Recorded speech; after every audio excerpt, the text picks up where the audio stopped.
Friends, welcome to Sri Lankan foods. இன்றைக்கி நம்ம cooking சேனலில் என்ன பார்க்க போகிறோம் அப்படின்னா, இந்த சிக்கன் சுக்கா எப்படி செய்கிறது அப்படின்றதான் பார்க்க போகிறோம். ஸோ ஈஸியான ப்ராசஸில் தான் செய்ய போகிறோம். இந்த வீடியோ பார்க்குறதுக்கு முன்னாடி இப்போ தான் என்னோடய சேனலை ஃபஸ்ட் டைம் பார்க்குறதா இருந்தால் சப்ஸ்கிரைப் பண்ணிவிட்டு பக்கத்தில் இருக்க பெல் ஐக்கானையும் கிளிக் பண்ணிடுங்க. இந்த மாதிரி ஏதாவது வீடியோஸ் வேணும் அப்படின்னா கமெண்ட் பாக்ஸில் கேளுங்க. ஸோ இப்போ இந்த சிக்கன் சுக்கா எப்படி செய்கிறது அப்படின்றத வீடியோக்குள்ளே போய் பார்க்கலாம் வாங்க. இந்த சிக்கன் சுக்கா செய்கிறதுக்கு நம்ம மசாலா ரெடி பண்ண போகிறோம். அந்த மசாலாவுக்கு நான் என்னென்ன எடுத்திருக்கேன் அப்படின்னா 5 வரமிளகாய் எடுத்திருக்கேன், 2 ஸ்பூன் அளவுக்கு தனியா, 1/2 ஸ்பூன் அளவுக்கு சின்ன சீரகம், அதுக்கப்புறம் பெரிய சீரகம், மிளகு 1/2 ஸ்பூன், 3 ஏலக்காய் எடுத்திருக்கேன். நெக்ஸ்ட்டு துருவின தேங்காயும் எடுத்திருக்கேன். ஸோ இப்போ இது எல்லாத்தையுமே நம்ம ட்ரையாக வறுக்க போகிறோம். இப்போ அடுப்பை பற்ற வச்சிட்டோம். நம்ம இந்த ட்ரையாக தான் நம்ம வறுக்க போகிறோம். ஸோ நான் சொன்ன எல்லா ஐட்டத்தையுமே இதில் சேர்த்துருவோம். இப்போ இதை நல்லா வறுத்துக்குவோம். ஸோ அந்த வறுப்பட்டோடைய தனியாவோட ஸ்மெல் வந்துடும் வெளியில். ஸோ அந்த வாசனை வர்ற வரைக்கும் நம்ம இந்த மாதிரி வறுத்து எடுத்துக்குவோம்.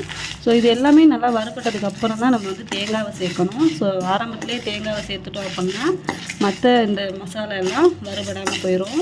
ஸோ இப்போ இது எல்லாமே நல்லா பொன்னிறமாக வர்ற வரைக்கும் வறுத்து எடுத்துக்குவோம். ஸோ இப்போ இந்த தனியாக இந்த மசாலா எல்லாமே நல்லா வறுப்பட்டுருச்சு. இதோட வாசனையே வேறு லெவலில் இருக்குது. இந்த டைமில் நம்ம துருவி வச்சுருக்க தேங்காவையும் சேர்த்துருவோம்.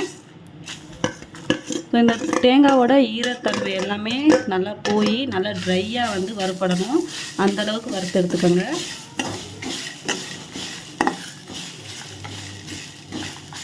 இப்போ பாருங்கள், இந்த தேங்காவும் நல்லா வறுப்பட்டுருச்சு, நல்லா பொன்னிறமாக மாறிடுச்சு. ஸோ இதை நம்ம ஆற வச்சு இதை நல்லா பொடி பண்ணி எடுத்துக்குவோம். நல்லா நைஸாக அரைச்சி எடுத்துருவோம். ஸோ இப்போ ஒரு கடாயை நம்ம அடுப்பில் வச்சுருவோம். ஸோ இப்போ நம்ம சிக்கன் சுக்கா செய்ய போகிறோம். அதுக்கு ஏற்ற மாதிரி நீங்கள் கடாய் எடுத்துக்கோங்க. இதில் தேவையான அளவு எண்ணெய் சேர்த்துக்குவோம். நல்லெண்ணெய் சேர்க்குறேன், நீங்களும் நல்லெண்ணெய் இருந்தால் சேர்த்துக்கோங்க. ஸோ இந்த சிக்கன் சுக்காவை பொறுத்த வரைக்கும் ஆயில் கொஞ்சம் அதிகமாக இருந்தாலே நல்லா டேஸ்ட்டாக இருக்கும். ஸோ ஆயில் கொஞ்சம் அதிகமாக சேர்த்துக்கோங்க, ரொம்ப சேர்த்துறாமல். நல்லா சூடாயிடுச்சு. இதில் கொஞ்சமாக கடுகு சேர்த்துக்குவோம். அப்புறம் கொஞ்சமாக ஜீரகம் சேர்த்துக்குவோம். நெக்ஸ்ட்டு பார்த்தீங்க அப்படின்னா கொஞ்சமாக சோம்பும் சேர்த்துக்குவோம். இப்போ கடுகு வெடிக்கிற ஸ்டேஜ் வந்துருச்சு. நான் ஒரு பெரிய வெங்காயம் இந்த மாதிரி பொடி பொடியாக நறுக்கி வச்சுருக்கேன், அதையும் சேர்த்துருவோம்.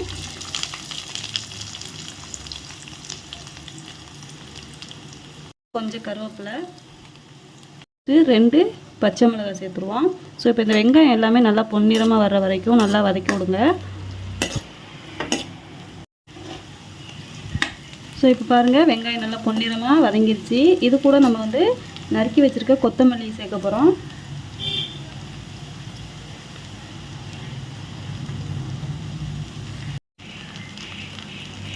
நம்ம ஏன் இந்த எண்ணெயிலேயே இந்த கொத்தமல்லி இலைகளை வதக்குறோம் அப்படின்னா, இலையிலேயே ஒரு ஃப்ளேவர் கொடுக்கும்.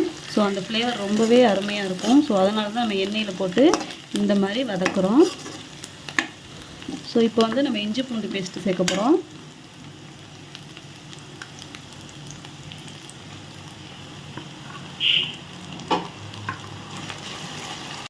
ஸோ இந்த இஞ்சி பூண்டு பேஸ்ட்டை நல்லா சேர்த்துட்டு நல்லா வதக்கி விடுங்க.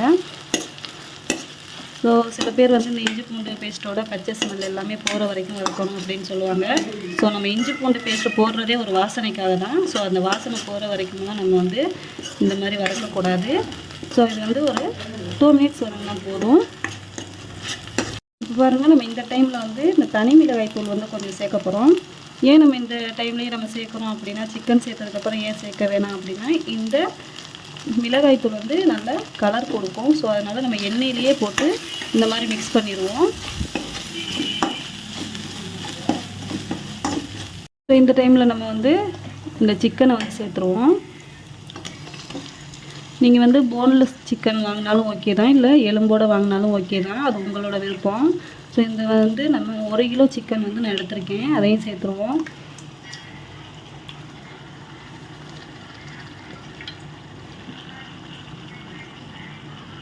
சிக்கனை சேர்த்ததுக்கப்புறம் கொஞ்சம் மஞ்சத்தூள் சேர்த்துக்குவோம். தேவையான அளவு உப்பு சேர்த்துக்குவோம். அதையும் நல்லா மிக்ஸ் பண்ணி விட்ருவோம்.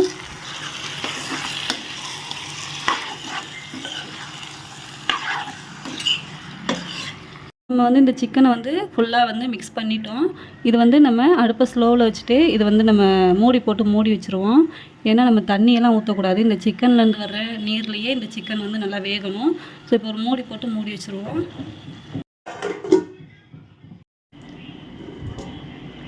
ஸோ அடிக்கடி நீங்கள் வந்து மூடியை ஓப்பன் பண்ணி இந்த மாதிரி நல்லா வதக்கி விட்டுட்டே இருங்க. ஏன்னா பாருங்கள் எவ்வளோ தண்ணி இருக்குன்ட்டு. ஸோ இந்த தண்ணியெல்லாம் வற்றி வர்ற வரையும் நம்ம வந்து நல்லா கொதிக்க விடணும். இந்த சிக்கனும் இந்த தண்ணியிலேயே நல்லா வெந்துடும். பாருங்கள் எவ்வளோ நீர் வந்து வந்திருக்குன்ட்டு. இந்த சிக்கனில் உள்ள தண்ணி தான் இது எல்லாமே. நான் தண்ணி சேர்க்கவே இல்லை. ஸோ இந்த தண்ணி எல்லாமே நல்லா வற்றணும். வந்து நம்ம சிக்கன்லாம் உடையாமல் இருக்கிறதுக்காக ஒரு அரை எலுமிச்சம்பழம் சாறு வந்து புழிஞ்சு விட போகிறோம். ஸோ நீங்கள் வந்து இந்த விதையெல்லாம் நீக்கிட்டு நல்லா இந்த மாதிரி புழிஞ்சு விடுங்க.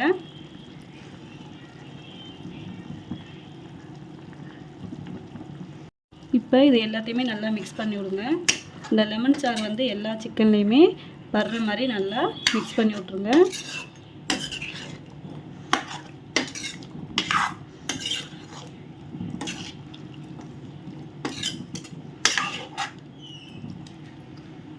இப்போ மூடி போட்டு மூடி வச்சுருவோம். இந்த நீர் எல்லாமே நல்லா வற்றட்டும். ஸோ இப்போ ஒரு 10 நிமிஷம் கழித்து நம்ம மூடி ஓப்பன் பண்ணி பார்ப்போம். ஸோ இந்த தண்ணி எல்லாமே நல்லா வற்றிருச்சு. ஸோ ஒரு 10% தான் நம்மளுக்கு இந்த தண்ணி வற்றலை. ஸோ இந்த டைமில் நம்ம அரைச்சி வச்சுருக்க இந்த மசாலா வந்து சேர்த்துருவோம். உங்களுக்கு காரத்துக்கு ஏற்ற மாதிரி நீங்கள் வந்து சேர்த்துக்கோங்க. ஏன்னா நம்ம வந்து இந்த எண்ணெயிலேயே வெங்காயம் தாளிக்கும் போது தனி மிளகாய்த்தூள் சேர்த்துருக்கோம். ஸோ வந்து உங்களுக்கு காரத்துக்கு ஏற்ற மாதிரி இந்த மசாலாவை சேர்த்துக்கோங்க.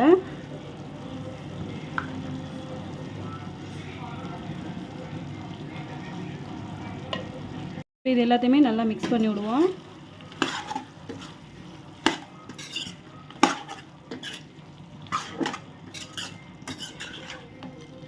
மிக்ஸ் பண்ணியாச்சு. இப்போ வந்து ஒரு 2 மினிட்ஸ் வந்து நம்ம மூடி போட்டு மூடி வச்சுருவோம். இந்த மசாலாவோடு சேர்ந்து இந்த சிக்கனும் நல்லா குக் ஆகட்டும். ஸோ இப்போ வந்து நம்ம மூடி ஓப்பன் பண்ணிட்டோம் ஒரு 2 மினிட்ஸ் கழிச்சு. இப்போ இந்த மல்லித்தலை இலைகளை வந்து இதில் போட்டு நம்ம மிக்ஸ் பண்ணி விட்ருவோம்.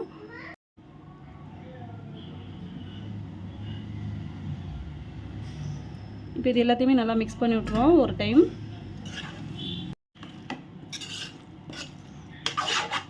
அவ்வளோதாங்க, நம்மளுக்கு இந்த சிக்கன் சுக்கா ரெடி ஆயிடுச்சு. ஸோ பார்க்கவே எவ்வளோ அருமையாக இருக்குன்னு பாருங்கள். இதை சாப்பிடும்போது அவ்வளோ டேஸ்டியாக இருக்கும்.